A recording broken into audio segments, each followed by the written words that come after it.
Welcome to the Disruptive Innovation Festival, week 3, in fact, of the Disruptive Innovation Festival. My name is Dale Walker, and joining me on air today are Cynthia Reynolds, Jean Homiki, and Babette Porcelain. And we are going to be talking for the next half an hour to 45 minutes about radical reuse and whether it can increase profits, improve the way we use the products that we interact with every day, and simultaneously reduce consumption, water, and socio-economic pressures that we all experience. It's going to be a fascinating conversation, and I know we're all looking forward to it. Before we get started, those of you who are new to the DIF would be interested to know that this is a conversation. We encourage you to get involved and to share your thoughts, your questions with us here in the studio and with the panelists. It's very easy to do that. If you're on the session page on thinkdiff.com, then on the right-hand side of the screen, you'll see a comments box that you can post your questions in. If you send those through, my colleague in the studio with me here today can share them with me, and I'll put them through to the panelists so you can have your voice heard. If you prefer to use social media, then Twitter is where we look for questions. Simply use the hashtag ThinkDiff, and we'll find your questions there. And likewise, if you've managed to find your way onto our YouTube page, you can post your comments and questions on the YouTube comments section, and we'll feed them through to the audience. So with that, welcome to our panelists. It's wonderful to have you here today.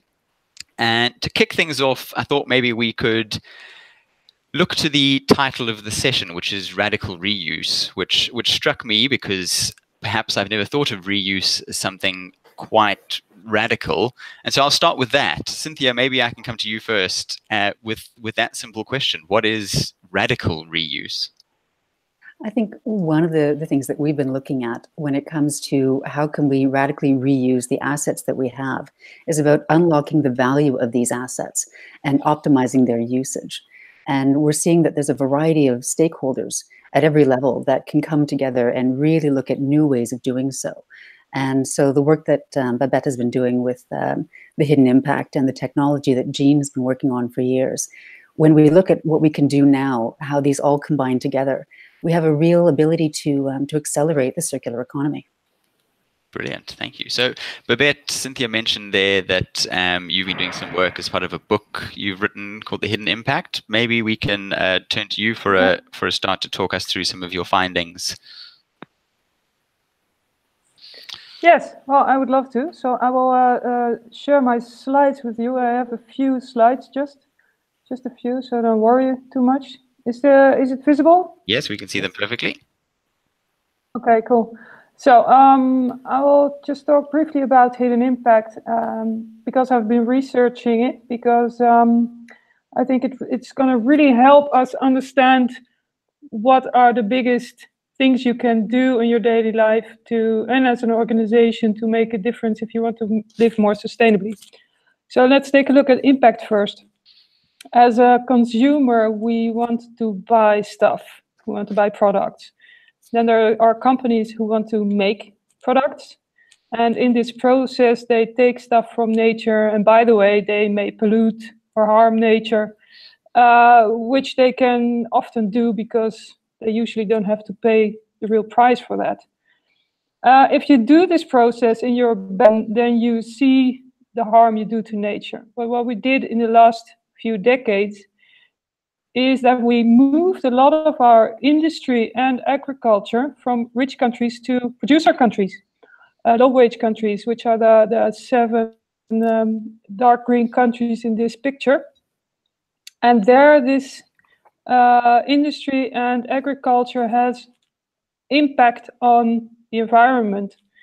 And I want to stress this is not just about CO2 emissions. There are all kinds of impacts involved.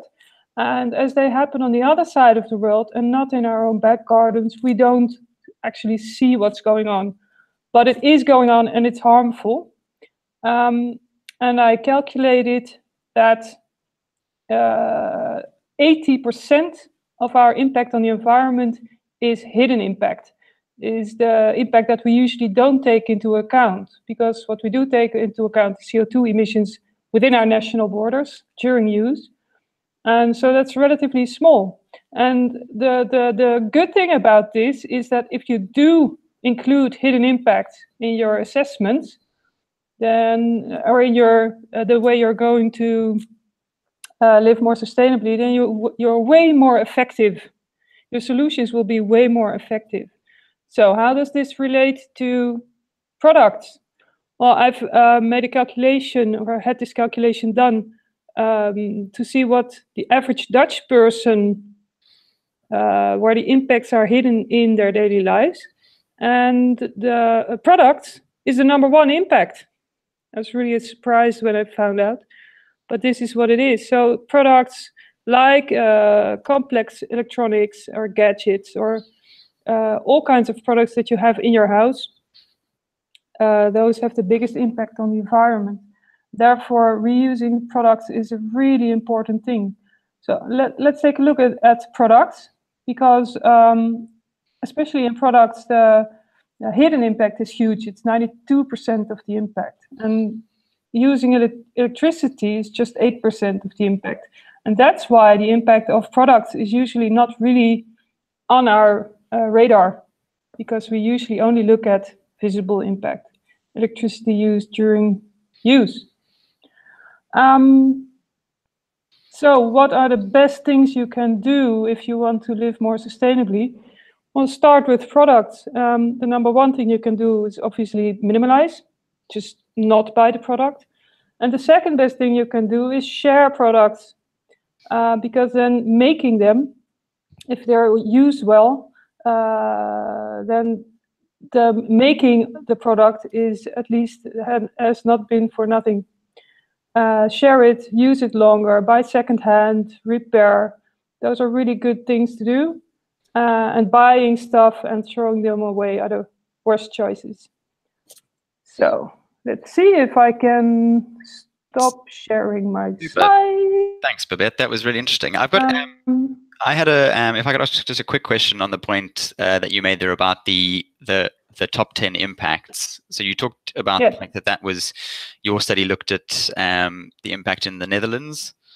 Is that products came out as the #1 impact? Do you think is that something that we can kind of translate to other geographies? Is it pretty similar if we look in other advanced economies? Absolutely. Yes, absolutely. Because my book was also published in France, and I have made the translation for the American situation. So I did 3 times the same research, and in all 3 situations, product is the #1. Okay, brilliant. Thank you. So in our Western consumer economies, products seem to be the #1 impact. And so definitely where we should perhaps be focusing the majority of our energy and our innovation to find solutions. Thanks, Babette. Maybe I've got a question through from Adriana on Twitter, which I think is a great opportunity to bring in Cynthia and Jean back into the discussion. Adriana asks about that hidden impact, particularly that Babette mentioned, and asks if we should monetize that hidden impact. And I'm sure that Jean and Cynthia will have a view on that. So Cynthia, I think let's go for you first. I think that we have a lot of amazing opportunities happening right now. And one of these things that we've seen is out of the United Nations International Resource Panel. They recently released a report retitled Redefining Value, the Manufacturing Revolution. And it highlights the value retention processes, namely direct reuse, repair, refurbishment, and remanufacturing. And this definitely allows us to find new solutions that can allow us to capitalize on new ways of working with things. I actually have an infographic I'd like to share in reference to that. And let me just pull that up for you. It indicates that the adoption of these value retention processes can also reduce greenhouse gas emissions in some sectors by 79 to 99%. And one of the most important aspects here is that while these processes are compatible with recycling, these can enable us to retain the inherent value of products, whereas recycling retains only the value of the materials being recycled. This is offering us an incredible opportunity for material savings compared to original equipment manufacturing, which is with direct reuse. Cynthia, can I just interrupt quickly and ask, could you just clarify what you mean by value retention processes? This was as a terminology where they're looking at, when you look at direct reuse, remanufacturing, the refurbishment and repair, what we're able to do with these processes, these are part of the smaller circles within the circular economy. And I think a lot of people who are new to the circular economy are looking at it as waste management, the bigger circle. And the low-hanging fruit to really accelerate change is going to be in these smaller processes, which we're seeing the most impactful one is on reusing products. And in reference to the work in the hidden impact from Babette, obviously products are the biggest impact that we do have on the ecosystem. And so this is sort of where we decided to work with this. But yes, value retention processes are a new definition. And we can reference that report in the comments section for anyone else to take a look at. Super, thank you. Jean, maybe we can turn to you and hear your input on this topic. So to actually go back to the direct question that was asked about can we monetize those hidden impacts? It's not something that I'm working with directly, but one of the things that we have been looking at integrating is looking at the full value chain and the supply chain and how that can integrate in with product creation.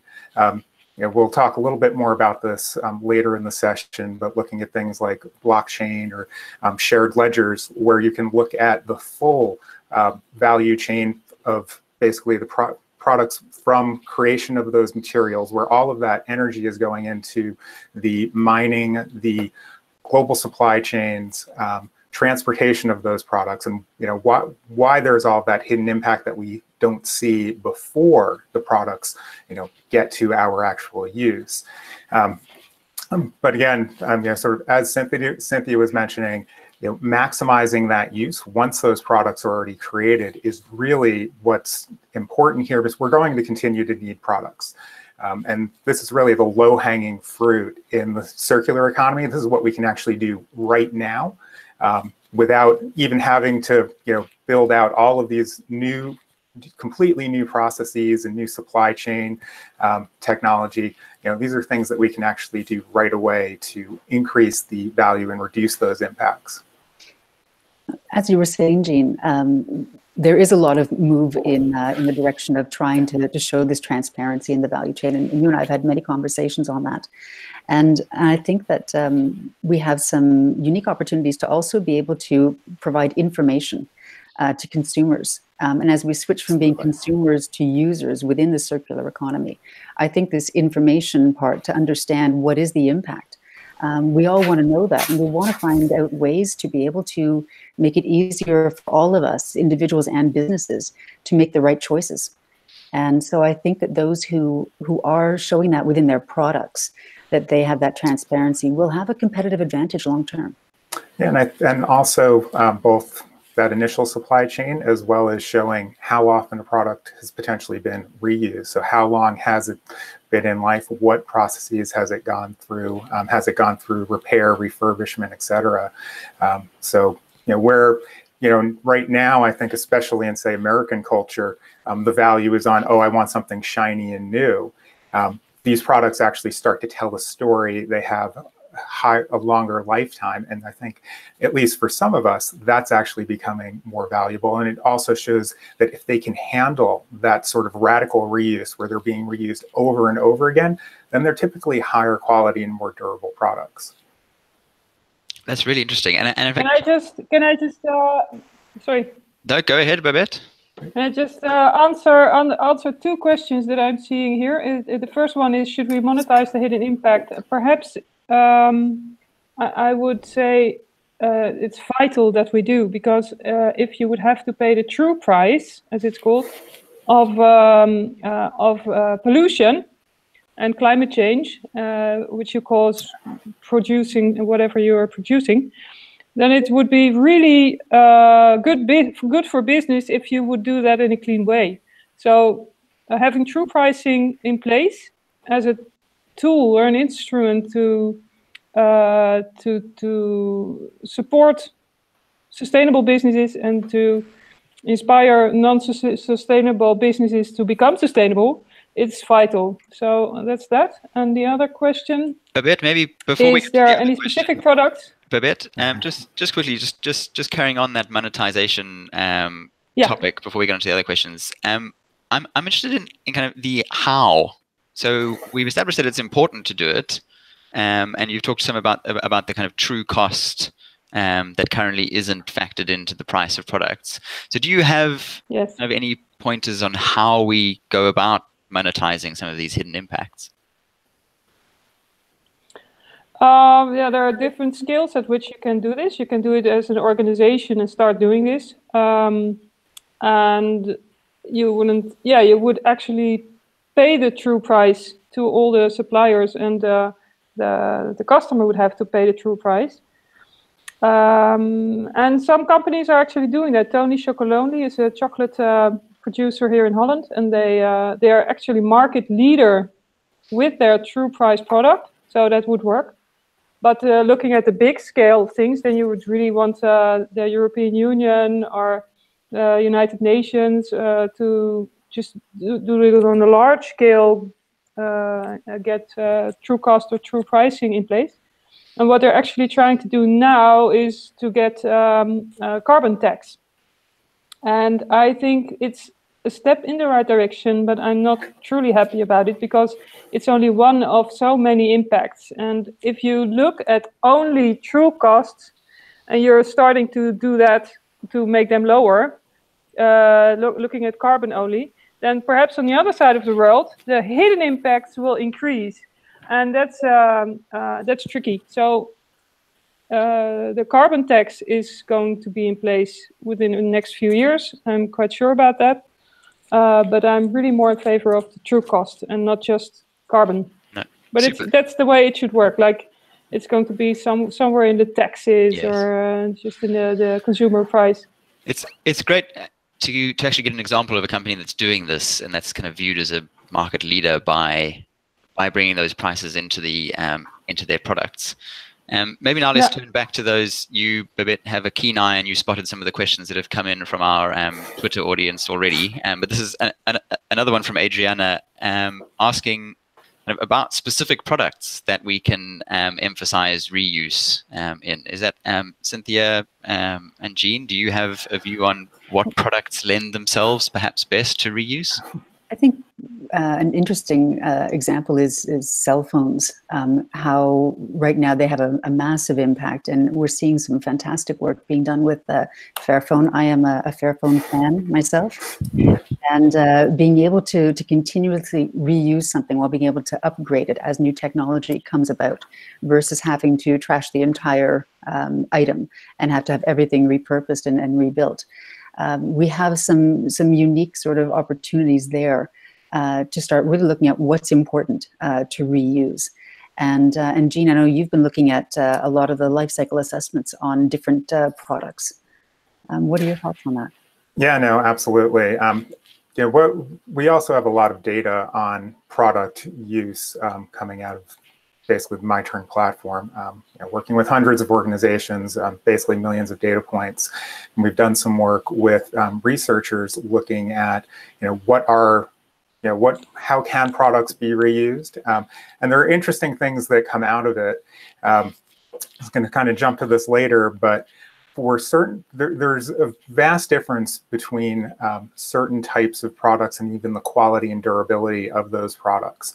So across the board, we typically see in some of the organizations that are starting to really push reuse, whether it's at the community level or within enterprises, with technology, we can increase on most products utilization 2 to 3 times baseline, which is actually great. However, for certain products that are high quality, high durability, and in higher demand, we actually see 10x to 100 times traditional use over individual ownership. So, it's really a vastly different scale for those products that are, can be radically reused compared to the ones that can only be reused a few times between a few different people before basically they either need, repair, complete refurbishment, or just, they're not built to be, radically reused, they're built to be used once or twice. It's like they're almost throwaway products. It's that to an extent is captured in the prices. They're lower price, lower quality, and it's essentially planned obsolescence, which we really need to move away from as quickly as possible. Absolutely. I think you're spot on, Jean. And what we're seeing now with manufacturers is that we're getting to a point where, as people are seeing they need really quality materials and tools, for example, that the manufacturers are being incentivized to create better quality equipment.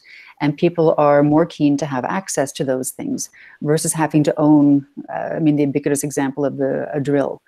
And it's only these items that can withstand this radical reuse that I think are going to be the ones that survive. And those manufacturers that are seeing it already, the ones that are interested in working with maker spaces, for example, and tool libraries, they are the manufacturers who are in it for the long run and who want everyone to use their stuff because it's well made.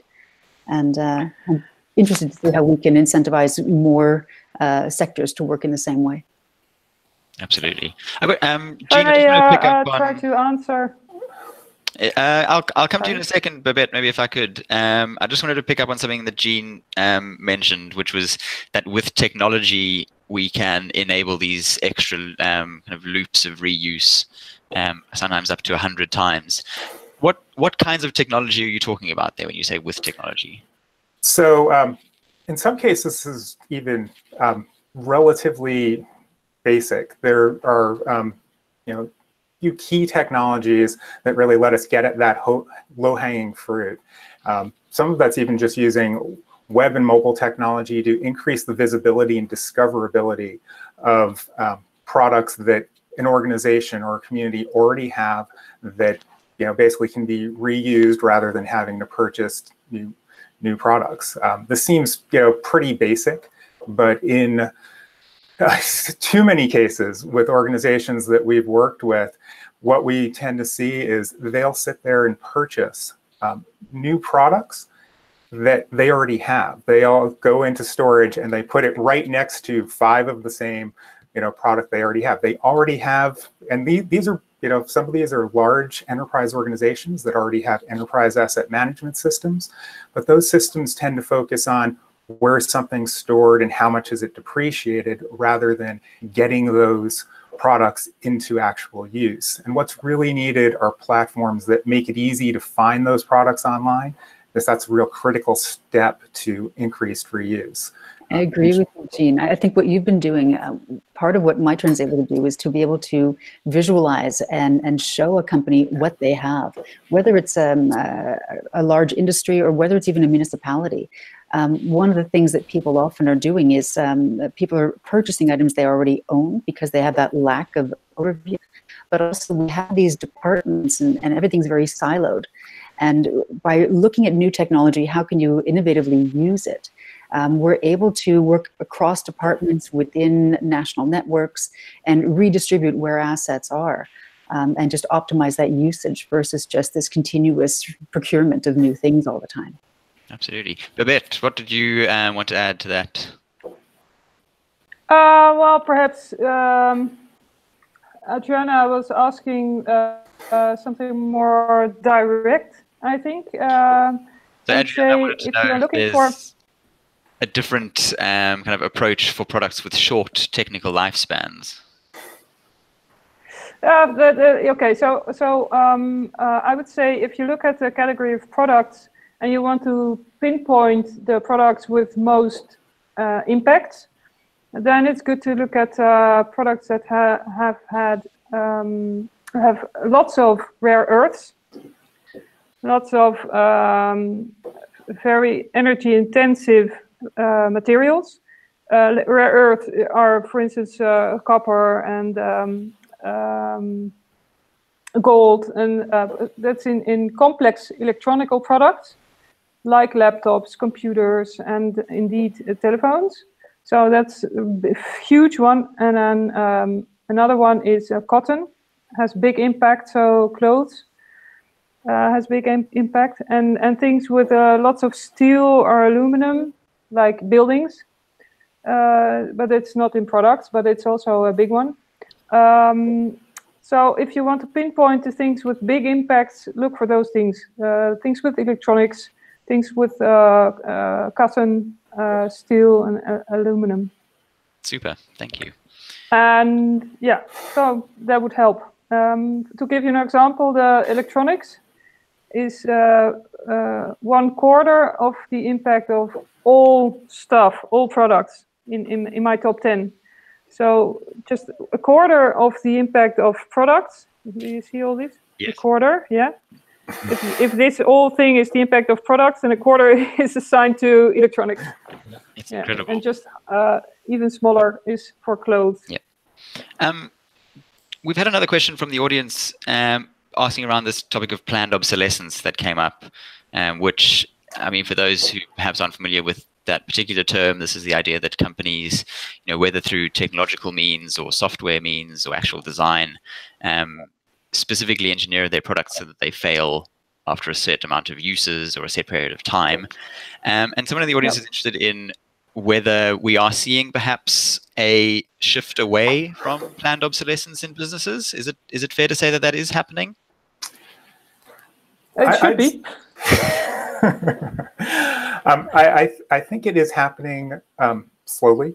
Even the companies that some people think of, or they think of as having more planned obsolescence, say Apple, to compare to Cynthia's Fairphone. But if you actually look at their products, even like Apple, one of the largest companies in the world, is manufacturing products to last a longer period of time, and their software is actually supporting those products for rather than 2 or 3 years like you might see on Android.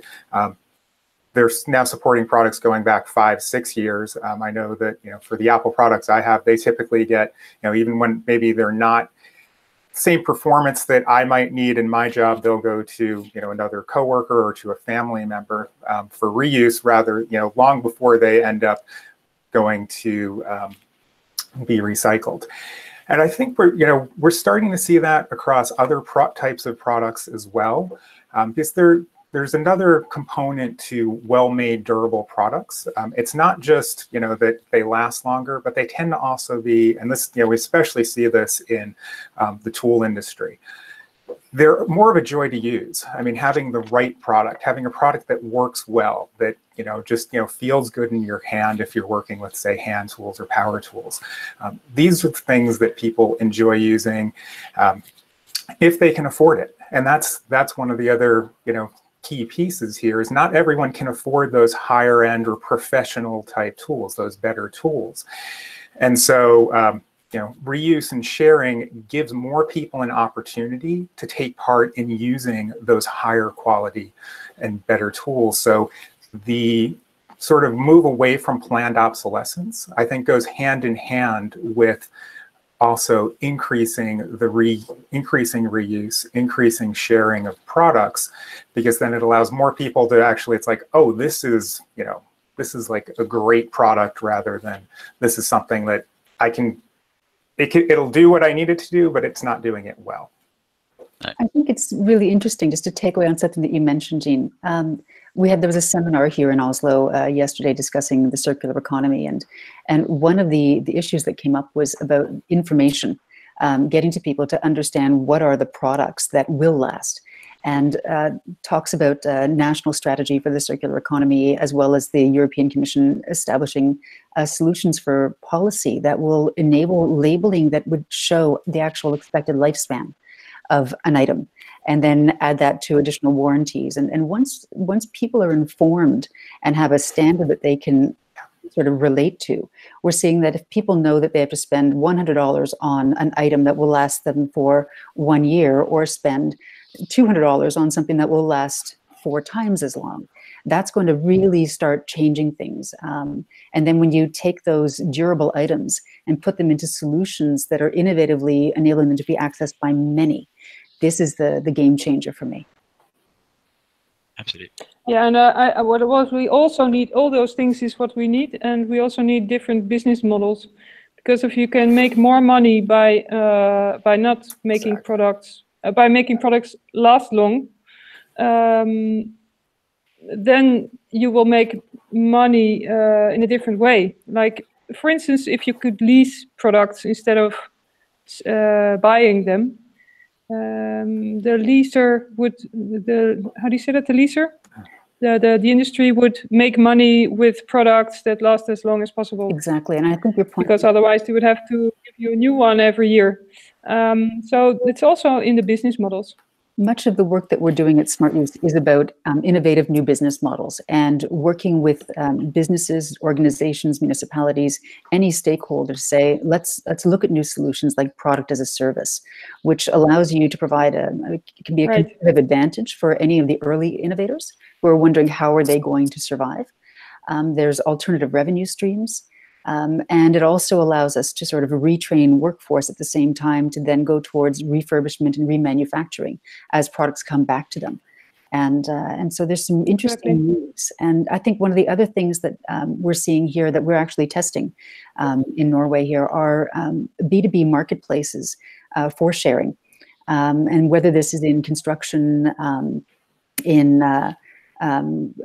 sort of niche organizations working with audio video equipment, for example, it allows companies to be able to have their traditional business models, but also find alternative revenue streams and activate underutilized equipment. And this is where we can take what traditionally would have been competitors and enable them to collaborate. And one of the key takeaways that I've been seeing in all of the discussions, whether it's from circular economy or smart cities, when it looks at place-based innovation, the key words that come out of any solution is it's radical collaboration. And I think radical collaboration is what's needed. Connecting the stakeholders, that's saying, let's change the way we do things, because none of us are going to budge the needle on our own. And I believe that we're living in very, very exciting times, and I'm really happy to be a part of it. And I think that there are new solutions out there. And yeah, I'm quite excited about it. And Jean, you've been working with doing products as a public utility through public libraries. Did you want to mention any of that? Yeah, no, absolutely. I'll actually step back a moment first to mention what you were talking about with companies, say, doing these B2B marketplaces with their often underutilized assets, or sometimes purchased specifically for rental to generate revenue streams.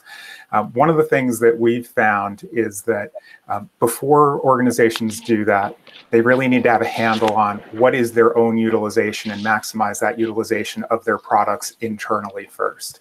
And that's we've seen that with, again, helping organizations increase their utilization internally 3x to 5x, sometimes for those products 10x to 100x, but then they'll still often find that there's certain equipment that either certain times of day, certain times of year are not necessarily needed, and they're now able to track that, so they become more comfortable. So it basically allows those B2B and B2C type marketplaces of shared equipment to function, and that's why we're excited to be partnering with Smart Use on those networks, because that's really been the next, our next step. And doing that collaboration, in a traditional business model, someone like Smart Use, someone like the Thingery in Vancouver, Library of Things in London might be seen as competitors, but we actually are, very much collaborators and partners.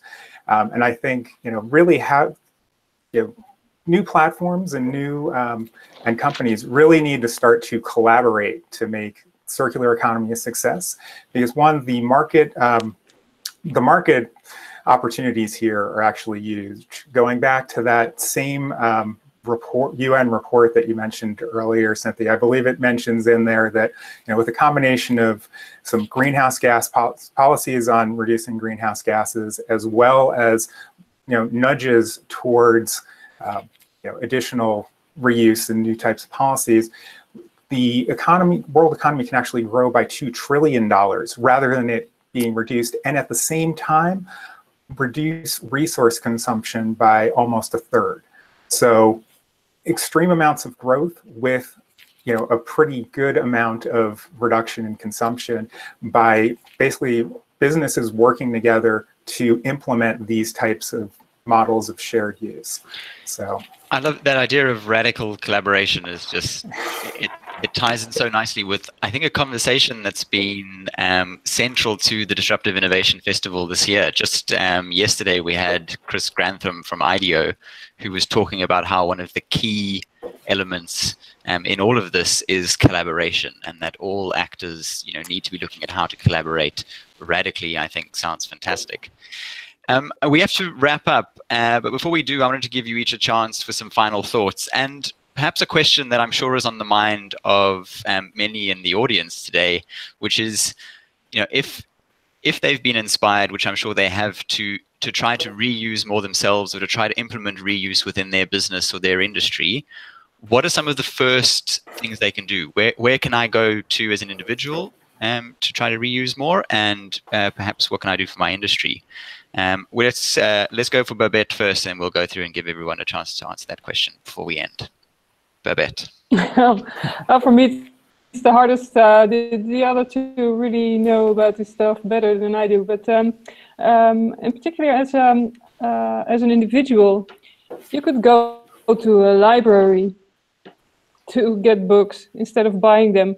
You can go to a second-hand shop to buy your clothes. You can buy a refurbished computer instead of a new one. And stuff like that really make a difference. Or organize a clothes fair with your school, with the kids, to exchange clothes that are too small for your kids and get some bigger ones from the next child. Those are really helpful things if you start doing those. Brilliant. Thank you, Babette. Cynthia, your thoughts? I think, as we were mentioning, it's about collaboration and thinking out of the box. And so whether you are an individual or a business and you look at what are the other stakeholders in your community, your place, where your feet touch the ground, how can you connect those stakeholders? This is something that we're very much working towards. And also, if you're looking at a sector, why don't we look at how does every sector out there start saying, how do we collaborate instead of compete? And everyone benefits from that. I think that's the key to everything here. Brilliant. Thanks, Cynthia. Jean, last but not least. And just to build on what Cynthia mentioned, that collaboration is really key, but also look at your own, start local, and whether that local is in your community, see what resources can be shared. Do you have something like a tool library or a library of things, whether it's run by the city or a local organization, to share and reuse products there? But then also at work, where are those opportunities for looking at products, and how do we make them more visible to the rest of the organization, share them across the organization? And then again, that radical collaboration between organizations. Don't, whether it's other businesses in the same, or organizations in the same sector, or even across sectors, where you have similar needs for equipment, similar needs for sharing. How do you basically share that equipment, reuse that equipment, potentially generate new revenue from it as well, and really scale this up and do this at all sectors of society? It's not just individuals. Individuals have, especially here in the States, have a ton of, say, stuff in closets and garages, but governments, universities, businesses, they have warehouses full, and storage rooms, yards full of equipment that is often underutilized. So let's really start to maximize that utilization with this radical collaboration. Super, thank you. So radical collaboration leading to radical reuse. It sounds like a wonderful takeaway for everyone, I think, who's watched the session or watching it on catch up. Thank you so much, Babette, Jean, Cynthia, for taking the time out to share your insights and your knowledge with us here at the Disruptive Innovation Festival. Those of you who are watching live and are looking for some more DIF, there's plenty to come here in week 3. Immediately after this session, we will be going up to the live studio and looking at plastic packaging and how we can close the loop within plastic packaging, which is going to be a fascinating discussion, I think. And then a topic that's come up quite a lot in our discussion here today, this idea of a circular economy. If that's something that you're not particularly familiar with or is new to you, there are sessions on catch-up that you can look for to give you some more insight and understanding of the circular economy. One that I particularly enjoyed was The Circular Economy Explained in 30 Minutes. It's a nice, easy introduction to the concept. And then later on today in the studio again, our colleagues will be looking at the future and what the circular economy, or what the world in fact could look like 28 months after the mass adoption of circular economy, which I think will be a quite fun future-looking session. That's it from us here on air at the DIF in this session, but we look forward to seeing you again soon. Bye-bye. Bye.